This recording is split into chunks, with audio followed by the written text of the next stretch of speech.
বলছি যে রাজশাহীতে শিক্ষানগরী, রাজশাহীতে আমের নগরী, গ্রিন সিটি, কিন্তু এটা বেকারেরও নগরী। এখানে আসলে কর্মসংস্থানের খুবই সংকট।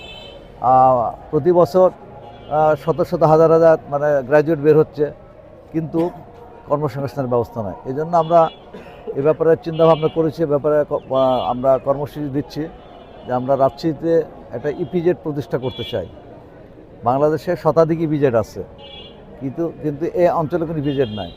ইপিজেড প্রতিষ্ঠিত হলে এখানে অনেক কলকারখানা স্থাপিত হবে, দেশি বিদেশি বিনিয়োগ আসবে এবং কর্মসংস্থানের সৃষ্টি হবে। এছাড়া আমরা রাজশাহীতে একটা কৃষিভিত্তিক অঞ্চল, এখানে অনেক ফসল উৎপাদিত হয়, এরপরে ফল উৎপাদন হয়, কিন্তু মানে সংরক্ষণের অভাবে এগুলো পচনশীল হওয়ার জন্য কৃষকরা ন্যায্য মূল্য পায় না। এই জন্য আমরা কৃষিভিত্তিক অ্যাগ্রো বেসড ইন্ডাস্ট্রি করতে চাই। এছাড়া রাজশাহীতে বিসিকটা আছে, আপনারা জানেন, সেখানে একটা বলা যায় যে বিসিকটা একটা মৃতপ্রায়, কয়েকটা মাত্র কলকারখানা চালু আছে। এই বিসিকটারও পুনর্জীবন ঘটাতে হবে। এছাড়া দ্বিতীয় বিসিক যেটা হচ্ছে, সেখানে প্রকৃত যারা শিল্প উদ্যোক্তা তাদের বরাদ্দ দিতে হবে, যাতে সেখানে কলকারখানা স্থাপিত হতে পারে। এছাড়া কর্মসংস্থানের জন্য আমরা হাইটেক পার্কটাকে কার্যকর করতে চাই। বর্তমানে হাইটেক পার্কে 80% স্পেস ফাঁকা আছে, আমি নিজে ভিজিট করছি আর কি। তো সেটাকে যদি কার্যকর করা যায় তাহলে আইটি বেসড অনেক কর্মসংস্থান সৃষ্টি হতে পারে। এরপরে আমরা মহিলাদেরকে উদ্যোক্তা হিসেবে গড়ে তুলতে চাই। এছাড়া টেকনিক্যাল ইনস্টিটিউট আমাদের আরও ব্যাপক প্রসার ঘটাতে হবে। রাজশাহীতে যেগুলো আছে এগুলো মানোন্নয়ন করতে হবে এবং এদের যেটাকে বলে ট্রেডের সংখ্যা বাড়াতে হবে। এবং এখানে যদি প্রশিক্ষিত করা যায় ভালো মতো এবং ল্যাঙ্গুয়েজ যদি স্কিল করা যায়, তাহলে বিদেশে ভালো কর্মসংস্থানের সুযোগ আছে।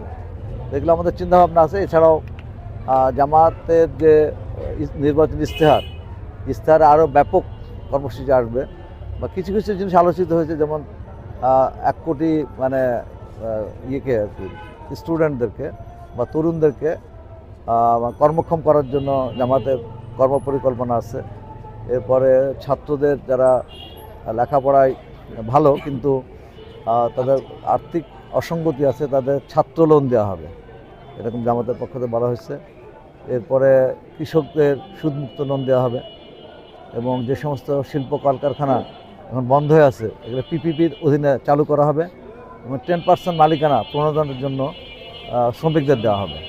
এবং আগামী 3 বছরের ইউটিলিটি বিল, গ্যাস, বিদ্যুৎ এবং পানির বিল মওকুফ করা হবে, যাতে শিল্প উৎপাদন বৃদ্ধি পায় এবং আপনার শিল্প পণ্যের উৎপাদন খরচ কম হয়।